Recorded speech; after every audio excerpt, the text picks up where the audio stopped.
Om Swastiastu, Namo Buddhaya, Salam Kebajikan, Rahayu. Baik, izinkan saya untuk mengawali acara ini dengan pantun. Bapak dan Ibu mohon berkenan menjawab. Cakep, baik? Bisa? Bisa. Oke. Jalan-jalan ke G-Expo Kemayoran. Cantik. Kurang semangat ya Bapak Ibu ya. Jalan-jalan ke G-Expo Kemayoran. Cantik. Datang sendiri karena tak ada pasangan. Senang hati bertemu Bapak Ibu nan cantik dan rupawan dalam acara bincang teknologi yang kita nantikan. Baik, boleh dong tepuk tangannya ya, saya sudah bersemangat ya. Terima kasih semuanya.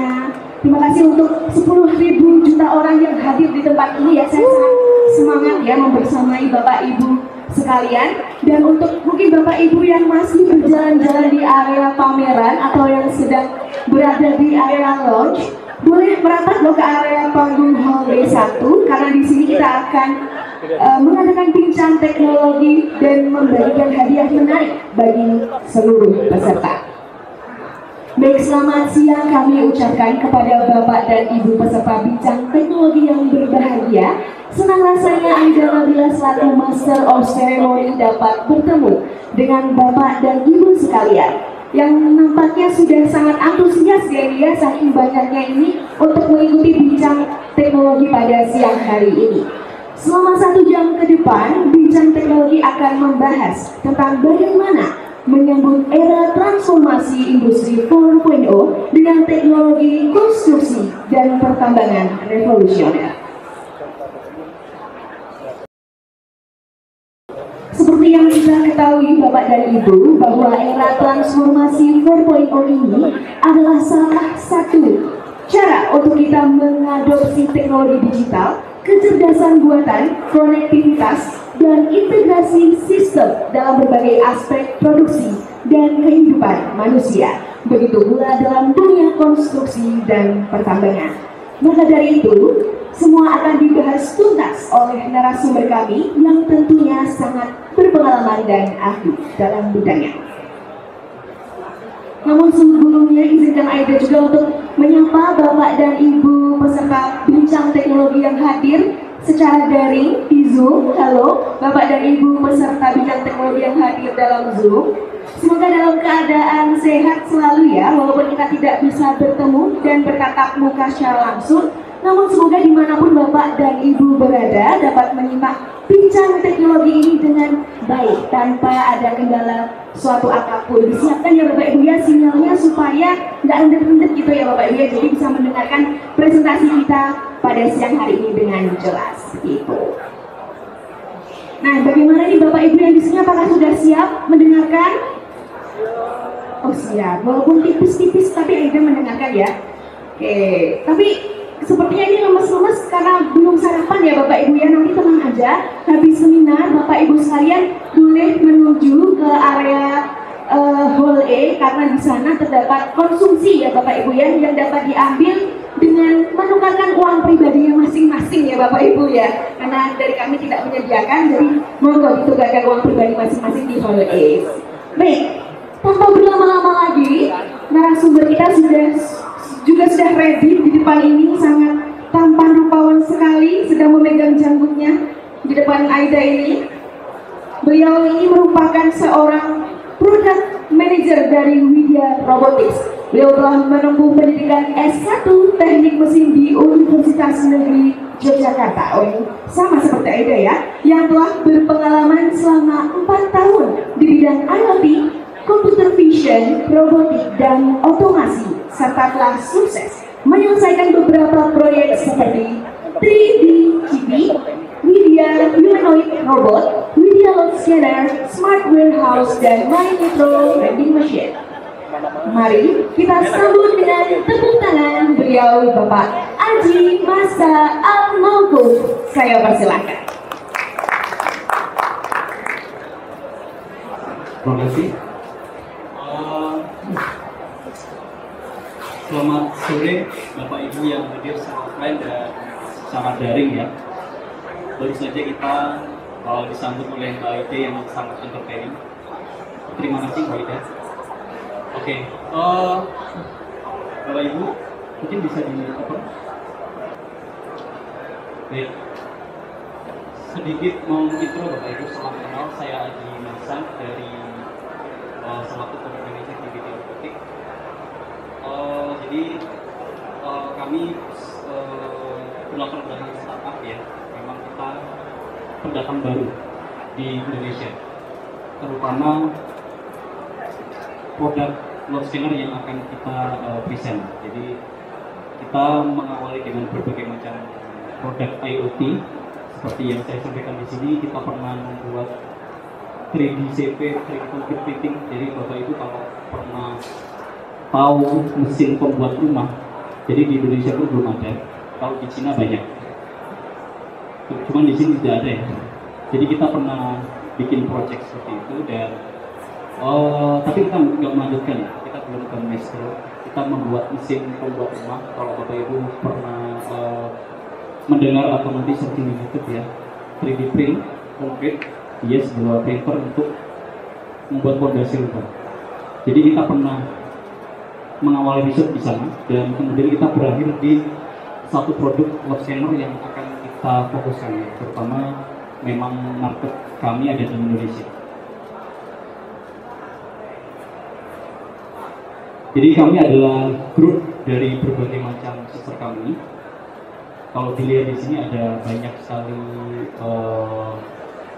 pecahan-pecahan kami ya Bapak Ibu ya. Jadi memang masing-masing perusahaan ini punya big teknologi masing-masing. Dan kebetulan Widya Robotik ini sebagai mother company-nya. Jadi kita yang membawai dari semua perusahaan-perusahaan anak perusahaan kami. Dan memang kita fokusnya di AI dan IoT ya. Vision dan IoT.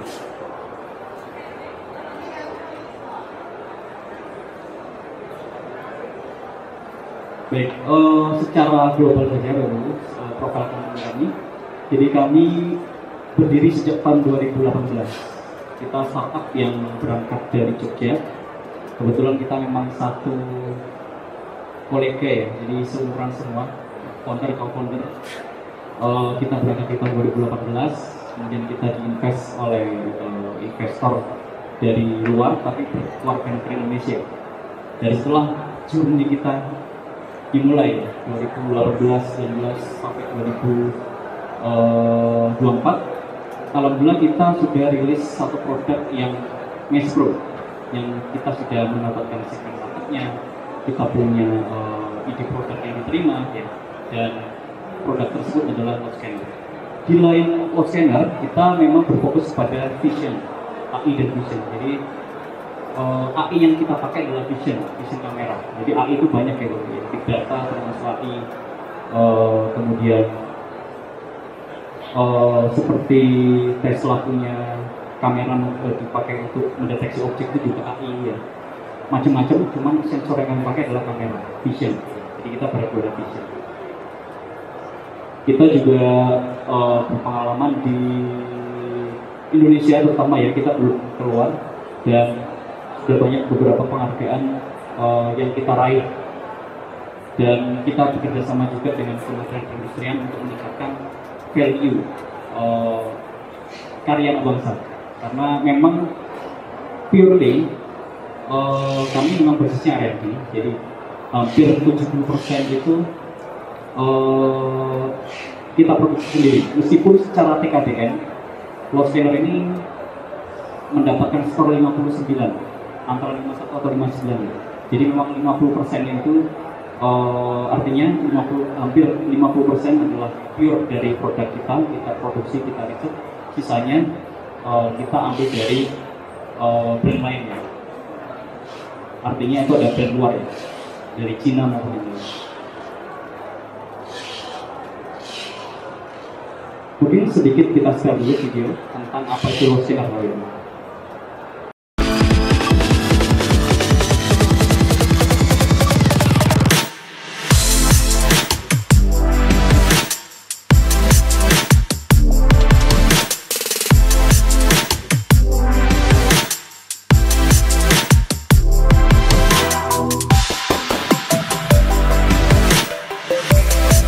Di sini memakai alat load scanner dari Widya Robotik. Harapan saya di proyek ini bisa mendukung, bisa meminimalisir loss dari material alam, khususnya LPA maupun sirtu granular. Kami terbantu untuk mendukung program dari PP khususnya, yakni untuk meningkatkan inovasi dari segi proyek untuk meminimalisir loss material alam gitu, yang sampai saat ini menjadi kendala kami. Harapan kami inovasi ini terus berkembang, inovasi ini terus berkarya, nggak hanya pada pengukuran material alam.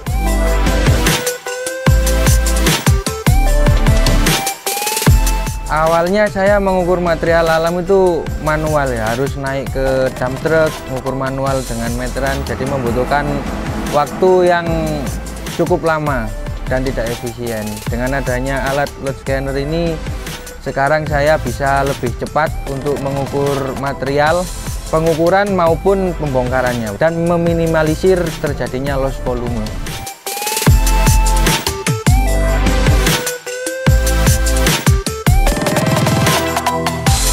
2 tahun ini kebetulan kami memakai manual dan jembatan timbang. Itu ada loss kami di material 2 tahun ini. Makanya dengan adanya loss scanner ini kami berharap supaya loss dari kami, baik itu material ataupun lainnya, itu berkurang dan kami bisa efektifkan. Tujuan dengan loss scanner ini meminimalisir daripada loss material yang kita butuhkan untuk penggunaan produksi.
Ternyata videonya bukan hanya loss scanner Bapak Ibu, ada sedikit vision. Jadi kalau Bapak Ibu melihat ada detection, jadi ada road detection, kemudian ada surveillance ya.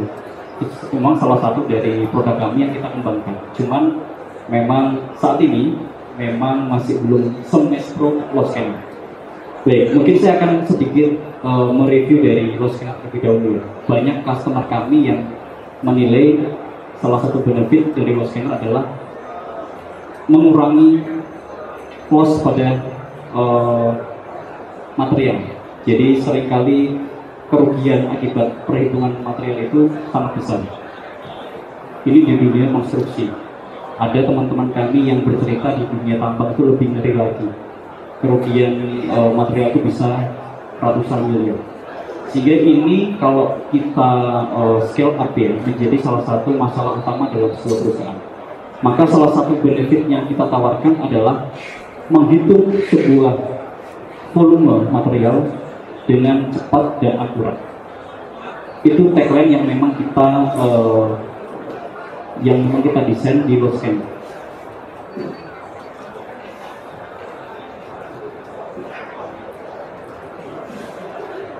Secara umum video load scanner ini gambarannya seperti ini Bapak Ibu. Salah satu komponen penting dari video load scanner adalah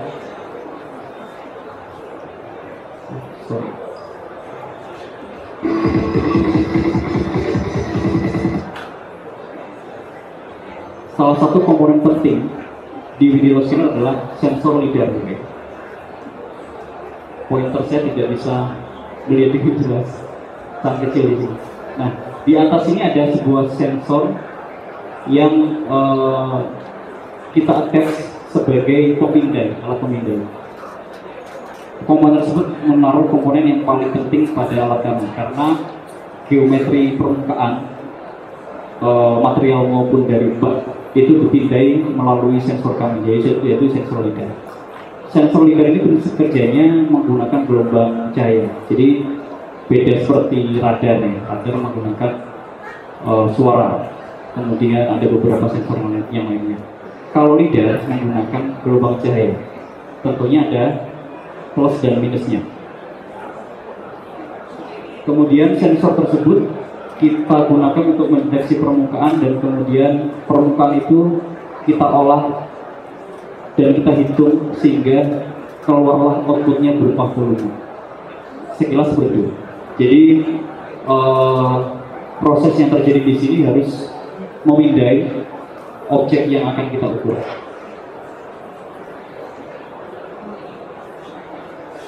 Ada dua tipe yang sekarang kita mesprokan, yaitu tipe statik dan tipe portable. Perbedaannya di sini hanyalah mobilitasnya. Kalau yang statik itu dia fix ya, jadi dia tidak bisa dipindah dengan mudah.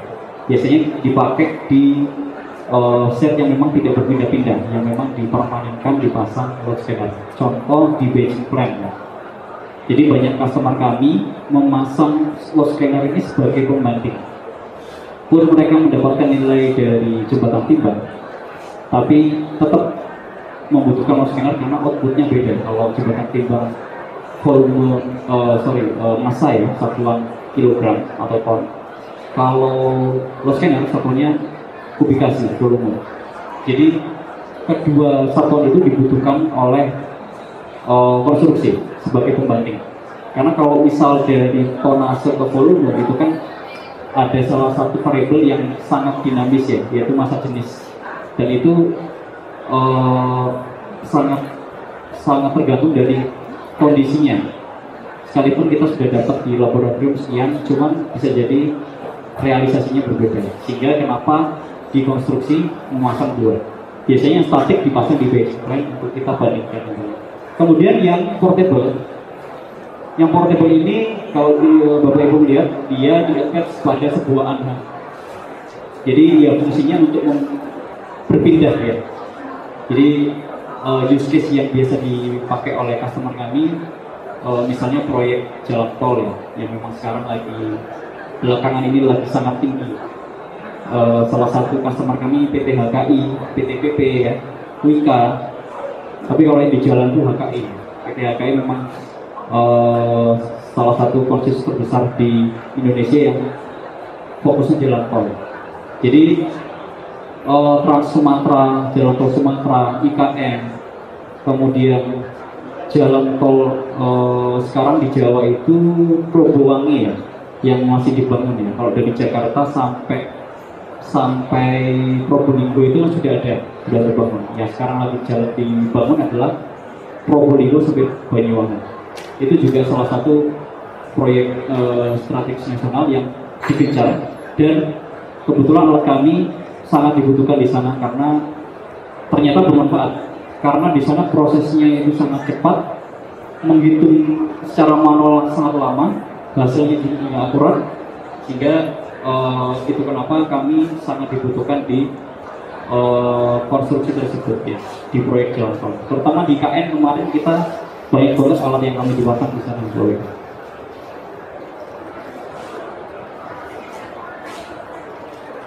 Oke, secara flow, jadi mungkin ini detailnya dari apa yang saya sampaikan di sebelumnya. Kita memerlukan dua objek utama, scan isi dan scan kosong, untuk menghitung berapa volumenya. Dalam flow ini kita mulai dari sebuah truk yang mempunyai muatan ya. Kemudian nanti dia berangkat ke area scanning. Di area scanning nanti sensor kami akan memindai. Dapatlah geometri isi. Ini yang ada warna-warna itu mengindikasikan perbedaan tinggi.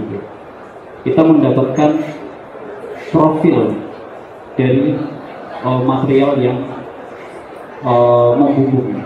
Kemudian langkah selanjutnya, truk itu akan mendamping material di suatu area stockpile. Jadi truk akan mendamping, kemudian setelah dia damping, truk balik lagi ke area scanning untuk kita ukur bak kosongnya. Seperti pada gambar sebelumnya kecil ini, kita mendapatkan geometri bak kosong. Kemudian dari algoritma yang kita kembangkan, dua file ini, dua objek ini, isi dan kosong, itu kita assembly, kemudian kita hilangkan objek yang tidak perlu kita hitung, menyisakan material. Dari situlah kita menghitung berapa volume dari bahan ruang yang tergenerate dari sensor kami. Kemudian hasil itu muncul di aplikasi yang sudah kita desain juga, GUI, Graphic User Interface kami di device ya, kita pasang GUI juga untuk mengoperasikan. Jadi akan muncul seperti gambar ini. Kurang lebih sederhananya seperti itu. Lanjut. Baik, perbandingan ketika kita membandingkan proses manual dengan flow scanner ya. Metode manual menggunakan metode rata-rata 9 titik, atau ada yang 15 titik, atau ada yang 12 titik. Membutuhkan waktu kurang lebih 5-10 menit dan membutuhkan orang 2-3 orang. Ini kenapa yang saya bilang cukup painful. Di dunia konstruksi cukup painful. Karena untuk menghitung volume material, seorang checker ya, operator itu harus naik, kemudian menghitung, mengambil titik sampel, kemudian kita hitung rata-rata tingginya berapa. Itu pun 9 titik aja. Bayangkan kalau misal muatannya itu cukup, profilnya cukup tidak beraturan ya.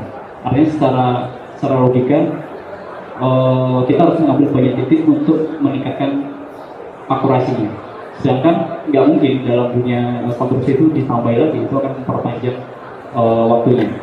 Kemudian ditambah lagi, operator juga harus paham tentang instrumentasi ya. Belum lagi alat ukurnya apakah sudah terkalibrasi dengan benar. Pemahaman terkait instrumentasi ini juga sangat lemah ya, sehingga menyebabkan kenapa kerugian material itu sangat besar di dunia konstruksi. Alat kami menjawab dari masalah tersebut. Alat kami membutuhkan waktu kurang lebih 45-60 detik untuk melakukan proses scanning sampai memunculkan angka volumenya. Kemudian alat kami juga sudah tersertifikasi kalibrasi oleh Sukovindo. Sukovindo salah satu lembaga kalibrasi yang cukup terkenal ya di Indonesia. Dan pengoperasiannya hanya 1 orang. Jadi nggak perlu banyak orang, 1 orang saja sebagai operator komputer. Dan yang paling penting, data terintegrasi. Jadi nggak ada data kececeran gitu ya. Kita sudah cloud service ya, sekarang eranya server ya. Jadi data semuanya terakuisisi secara online. Kita punya cloud storage juga, kemudian kita juga simpan di lokal ya, dan semua terintegrasi. Ini adalah salah satu launching produk kami, pengembangan dari LogScan kami, yaitu LogScan Free Flow. Mungkin Bapak Ibu bisa menonton sejenak. Inovasi teknologi yang revolusioner.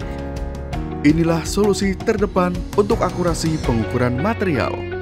Free Flow Widya Load Scanner mendefinisikan ulang efisiensi operasional pertambangan. Dengan fitur pemindaian 2 arah dan kemampuan truk melintas dengan kecepatan 10 hingga 20 km per jam per pemindaian. Keunggulan ini memungkinkan siklus waktu produksi yang lebih singkat dan meningkatkan hasil produksi operasional. Manfaatkan otomatisasi penuh dengan sistem RFID, sederhanakan proses pengukuran dengan kecepatan dan keakuratan yang belum pernah ada sebelumnya. Dengan menghindari penggunaan sumber daya berlebih, memastikan produktivitas operasional yang tidak hanya menguntungkan tapi juga ramah lingkungan. Ambil langkah terdepan dengan mengintegrasikan solusi berkelanjutan. Optimalkan bisnis pertambangan Anda mulai dari sekarang. Jadilah bagian dari revolusi industri pertambangan. Free Flow Widya Load Scanner menuju era baru pertambangan.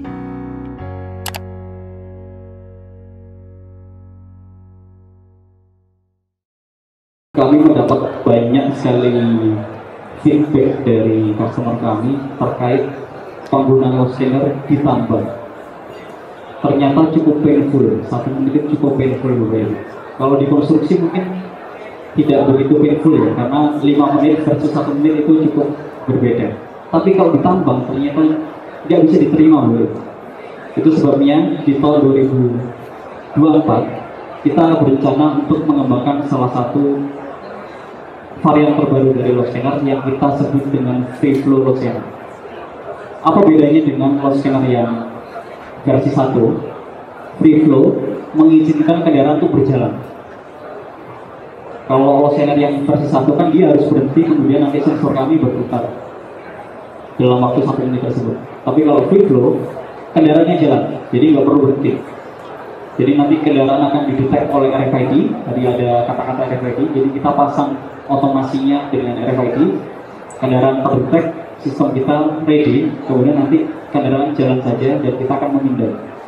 Itu akan mengurangi durasi scanningnya, di mana user story tersebut cocok ketika kita pasang di mining. Sehingga free flow ini memang objektifnya sasaran market kami jelas tambang nomor 1. Kalau untuk konstruksi nggak masalah sih pakai versi 1, karena tentunya kalau kita pakai yang free flow harganya lebih mahal. Karena kita pakai sensor itu 2, jadi kita pasang 2 sensor dengan arah yang satunya arah memindainya adalah sumbu X, Y, satunya Z, X. Jadi ada 2 pemindaian yang kita ambil.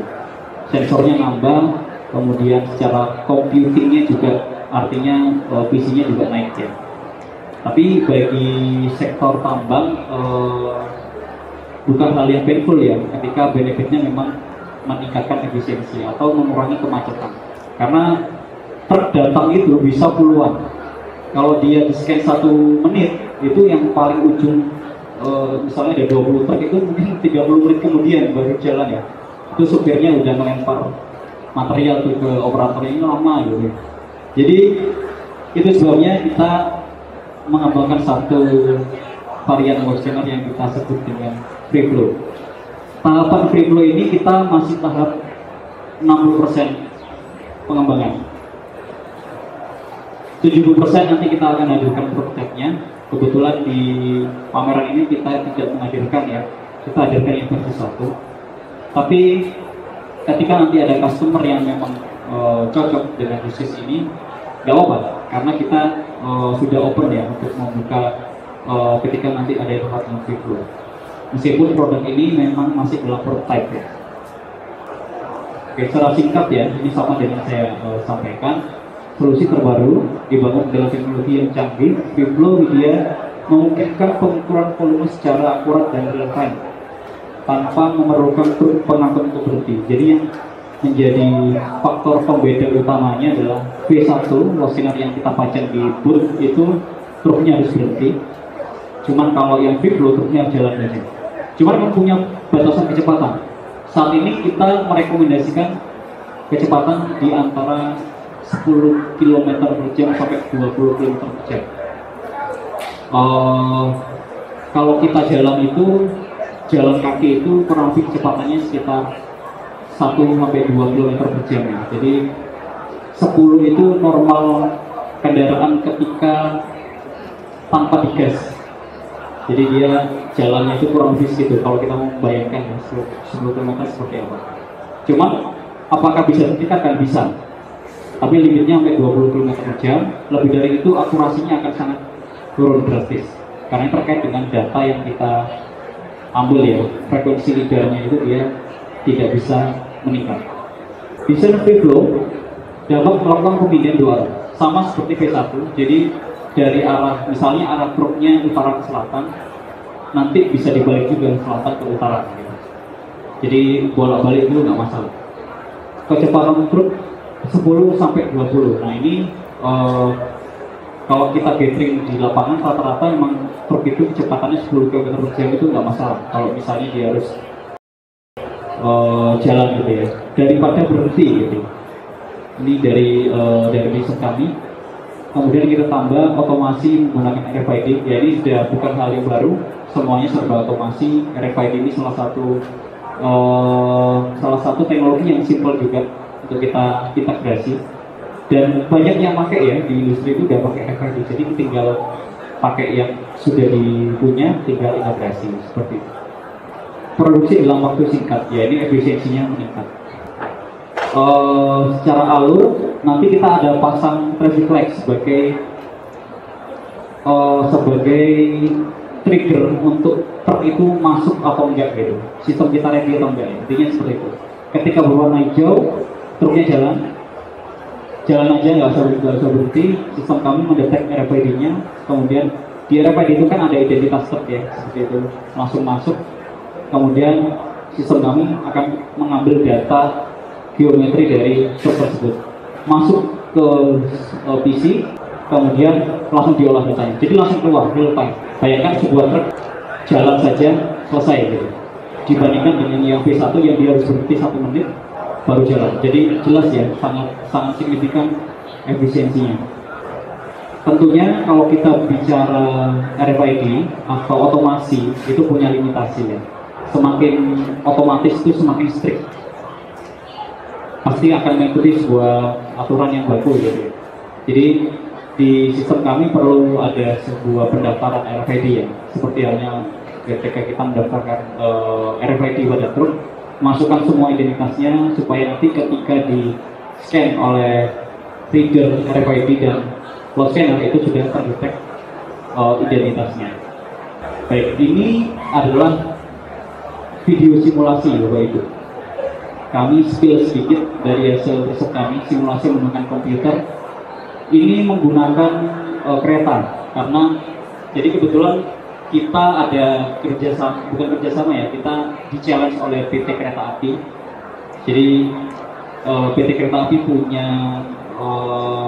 kerjasama dengan salah satu tambang di Kalimantan, PT Kol, saya lupa ya namanya, intinya sebagai salah satu transportasi yang dipakai untuk memindai batu bara.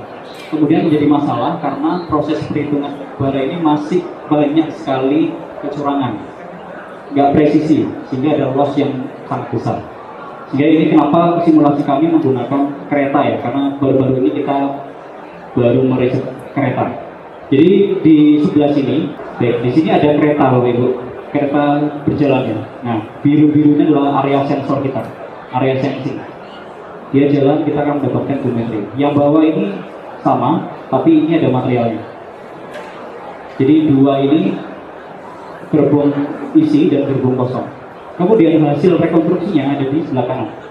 Jadi Bapak Ibu kalau melihat bagaimana sih output datanya seperti ini.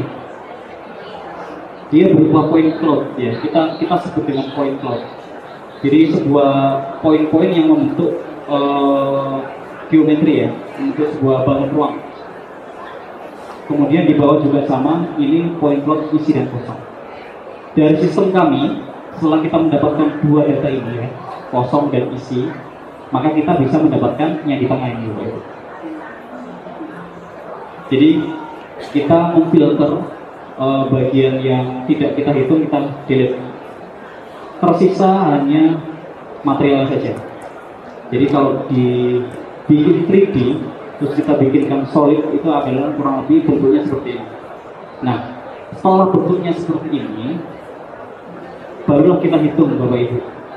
Ini kalau secara engineering itu, kalau Bapak Ibu pernah kuliah di teknik itu ada namanya finite element ya, elemen hingga. Jadi objek yang besar yang tidak beraturan itu kita cacah, kita potong-potong dengan objek yang lebih sederhana, misalnya segitiga atau segi empat. Ya, kita cacah dengan objek yang sederhana yang kita define ukurannya, kemudian kita isi ya objek itu. Kita isi ke volume yang besar, nanti kita hitung secara diskret berapa total dari objek kecil-kecil itu yang kita masukkan. Sesimpel itu sebenarnya. Cuman secara engineering perlu kita kembangkan sendiri ya. Ada algoritma yang memang kita tidak bisa sebutkan di sini, tapi intinya secara proses garis besarnya seperti itu. Oke, kurang lebih seperti itu. Ini adalah gambaran bagaimana proses free flow yang akan kita rilis ya di tahun ini. Cuma memang yang kita show di booth kami memang yang versi 1. Nanti Bapak Ibu bisa, kalau berkenan, bisa hadir di sana untuk melihat bagaimana penampakannya.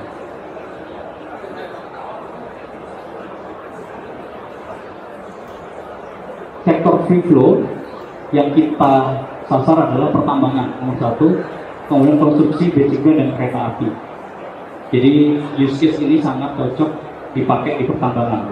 Kalau di konstruksi itu mereka sudah cukup dengan 1 menit itu sudah membantu, karena kalau nggak pakai ini itu 5-10 menit ya. Jadi kita ganti ini 1 menit itu mereka udah sangat berpengaruh ya dalam proses bisnisnya. Batching plant sama di konstruksi dan kereta api. Kereta api ini sebenarnya turunannya dari tambang ya, karena di kereta api ini materialnya juga batu bara, rata-rata batu bara.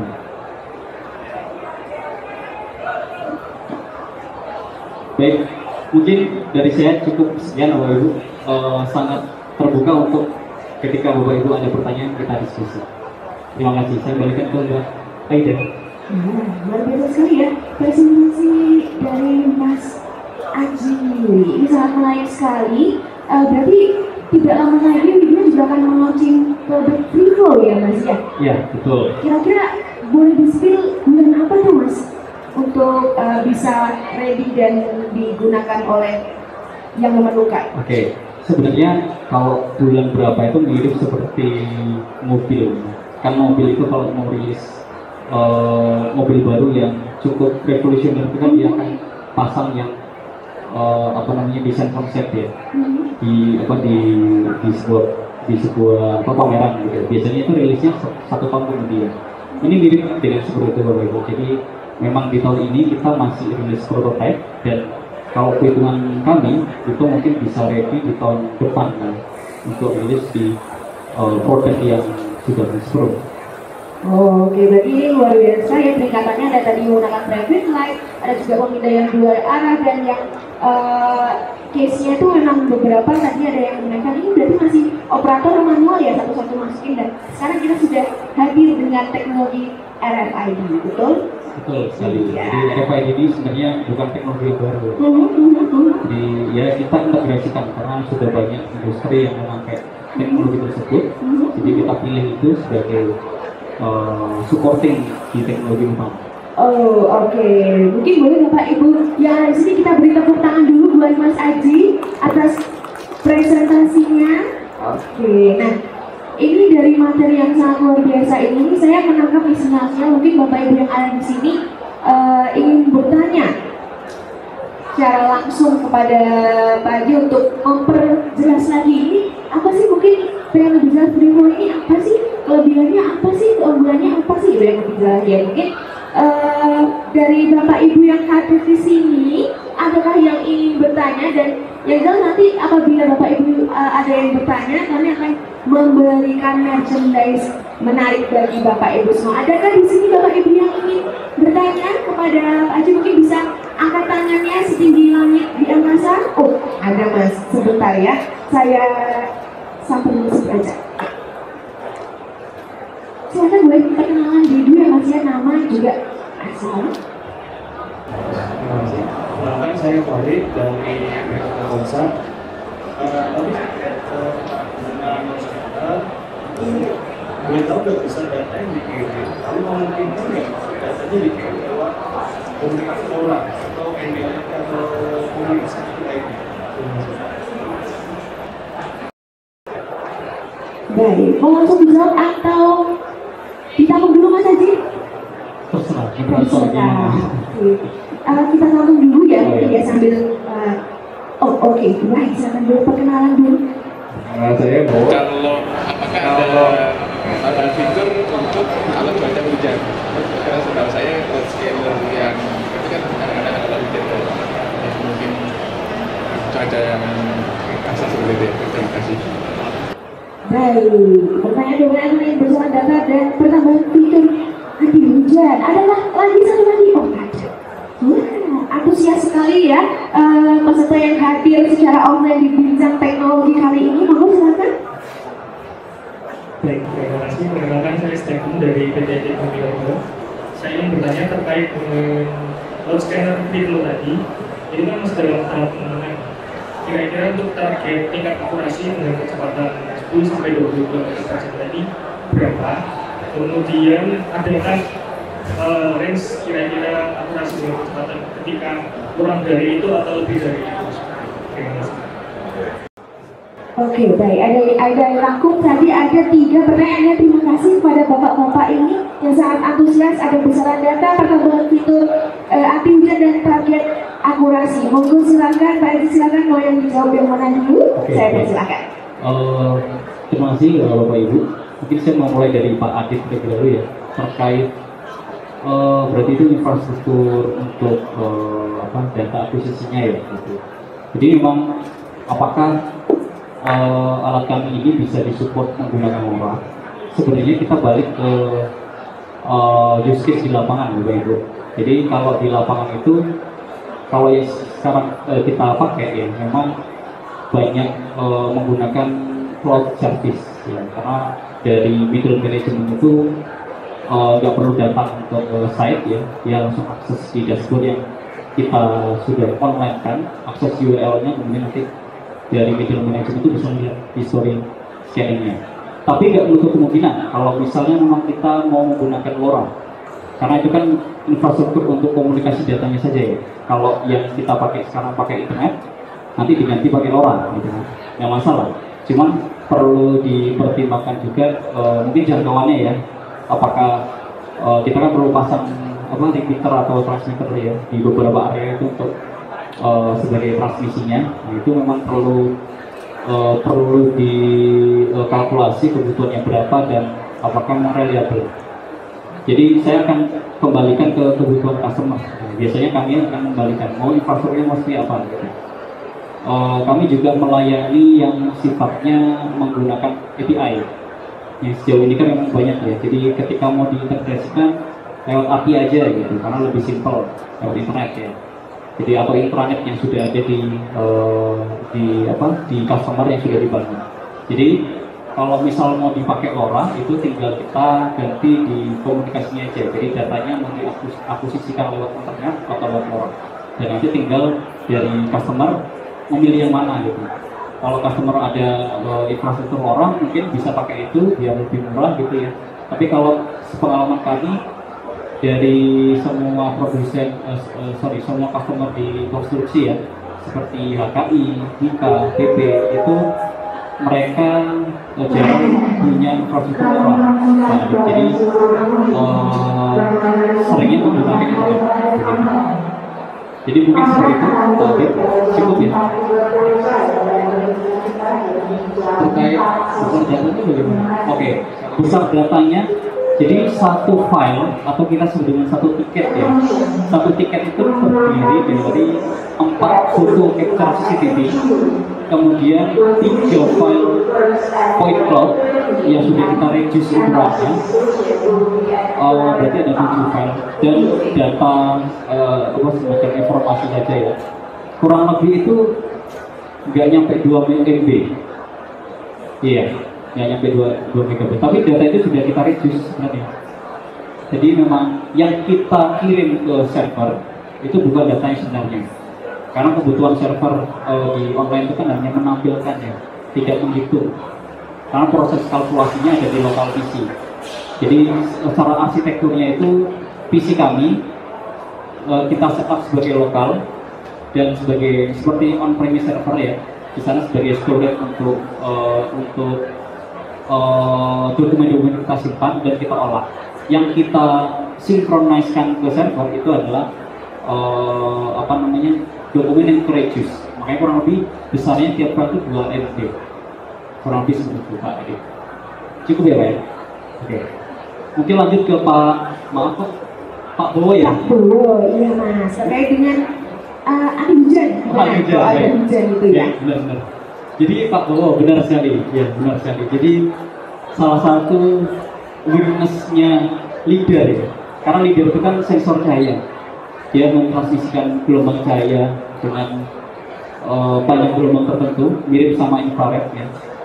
Kemudian artinya sebenarnya kalau kita bicara cahaya itu akan ada potensi cahaya itu di-distract ya, diganggu ya oleh objek-objek lain.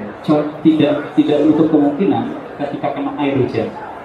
Jadi seperti hanya center sih sebenarnya. Cahaya itu kalau kita sorot ke sebuah kolom itu kan terbiaskan ya. Mirip seperti itu. Jadi memang benar. LIDAR itu berpotensi sekali ketika kena hujan dia akan terbiaskan. Artinya pulse data yang kita kirim itu nggak balik ke transmitter. Jadi data tersebut nanti lubang. Jadi memang ini berkaitan dengan LIDAR yang kita pakai. Memang ada beberapa tipe yang kita pakai, tergantung nanti kebutuhannya. Kalau untuk konstruksi sejauh ini kita pakai spek yang kalau curah hujan yang tinggi kita nggak bisa scan. Tapi kalau sedang-sedang aja, sedang-sedang itu kayak mungkin gerimis ya, gerimis ke medium itu nggak apa-apa. Rintik ya, sama ya, itu nggak apa-apa. Tapi kalau udah deras banget itu memang noise-nya banyak, nggak bisa kita pakai. Jadi kalau memang mewajibkan kita harus solve masalah hujan, ya kita ganti sensornya. Jadi kita upgrade yang lebih tinggi ya. Ada beberapa produsen LIDAR yang dia cukup tahan ya dengan air. Bahkan disiram pun itu dia nggak masalah. Salah satunya LIDAR SIG kalau nggak salah yang dipakai salah satu kompetitor kita, tapi itu di Jerman ya Pak ya. Itu dia namanya LIDAR SIG. Dia tahan terhadap air hujan, bahkan disemprot air pun dia tembus, dia nggak terdeflect. Ya. Jadi memang benar kalau di produk kami sejauh ini untuk curah hujan yang tinggi kita tidak bisa melakukan scanning, jadi harus mereda dulu baru kita lanjutkan Pak. Cukup ya Pak Bowo ya? Cukup Pak Bowo, oke. Selanjutnya pertanyaan terakhir Pak Abu Aji, silakan. Dari Mas siapa lagi namanya? Oke. Saya masih ingat Pak Steven ya. Oh iya. Karena Pak Steven ini sering kali ikut dalam acara-acara kita. Oh, saya mengapresiasi teman-teman dari Teknomi Nerbaik, terima kasih. Jadi Pak Steven sering ikut di acara kita. Oke, terkait dengan apa tadi? Kecepatan ya Pak ya. Nah, baik. Jadi yang akan kita pasang di Vivo ini sensornya berbeda. Jadi memang high frekuensi. Kalau yang sebelumnya ini frekuensinya adalah 20 Hz ya, kurang lebih ya. Nanti kita pakai sampai kalau nggak salah speknya hampir 100 Hz. Jadi artinya secara akurasi harapan kami itu tetap ya sesuai yang kita klaimkan di 99,23. Karena kan konsekuensi logisnya kalau kita pakai sensor yang 20 Hz tapi kecepatan truknya tinggi ya datanya sedikit ya. Itu konsekuensi logisnya. Maka yang perlu kita lakukan ya naikin frekuensi LIDAR-nya. Karena kalau nggak ada data kita nggak bisa ngolah kan. Ibarat ya kita mau ngolah apa nggak ada data yang kita ambil gitu kan. Jadi itu udah menjadi dependensi sensornya. Kita akan pakai sensor yang lebih high frekuensi dan nanti jumlahnya 2. Jadi kita akan detect velocity-nya juga pakai sensor LIDAR, detect profil materialnya juga pakai sensor LIDAR. Harapannya memang dengan frekuensi yang saya lupa LIDAR yang spek ini, tapi kayaknya sampai 100 Hz itu harus bisa memindai dengan cepat dan kita mendapatkan akurasi yang kita klaimkan ya, kurang lebih 99,23. Seperti itu. Memang hasilnya belum ada Pak ya. Nanti kita akan coba testingnya dan akan kita showkan dulu. Sudah cukup, baik. Terima kasih sekali lagi atas antusiasme yang luar biasa ya. Namun mohon maaf sekali lagi atas keterbatasan waktunya, kami hanya bisa memfasilitasi 3 pertanyaan saja Bapak Haji ya. Untuk teman-teman online di rumah juga mohon maaf ya, kami belum bisa menjawab pertanyaan secara langsung. Namun jangan khawatir, untuk Bapak Ibu dapat mengunjungi booth kami di Konmain Hall D2 Media Indonesia, atau dapat hubungi langsung marketing kami melalui marketing@widya.ai. Baik, untuk selanjutnya mungkin kepada Bapak Farid, Bapak Bowo dan Bapak Seven boleh maju ke atas panggung. Kami akan memberikan sedikit kenang-kenangan dan merchandise.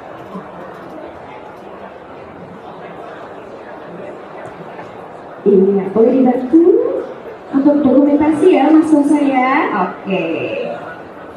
Baik, Bapak Ibu yang baru hadir, monggo silakan untuk duduk. Boleh. Walau presentasinya sudah selesai tapi tidak apa-apa, boleh. Kan masih ada seminar kitnya Mbak Sama. Kita masih ada seminar kitnya, monggo Bapak Ibu boleh duduk. Ada Ibu ya, Bapak-bapak semua ya? Boleh Bapak-bapak.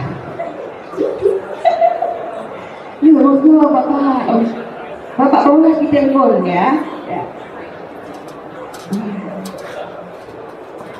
Iya. Diakhiri dulu Bapak Bo. Oh dilanjutkan. Oh diakhiri. Oke, baik. Ya, monggo boleh dibantu Mbak Salma memberikan ke Mas Adi, dan Mas Adi yang akan memberikan kepada 3 bapak-bapak ini. Ya, boleh. Ya.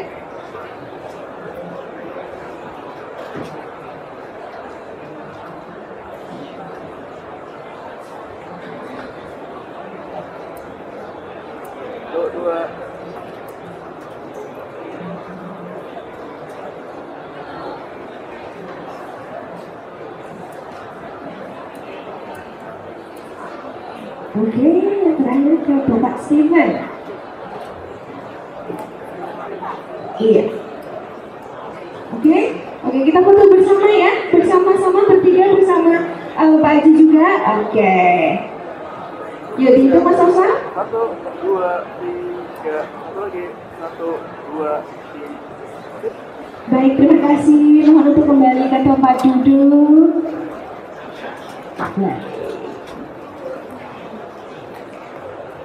Baik, saya ucapkan terima kasih juga untuk Bapak Haji yang di tengah kesibukannya berkenan menjadi narasumber kita pada bincang teknologi dan memaparkan materi yang sangat insightful. Wow, keren banget.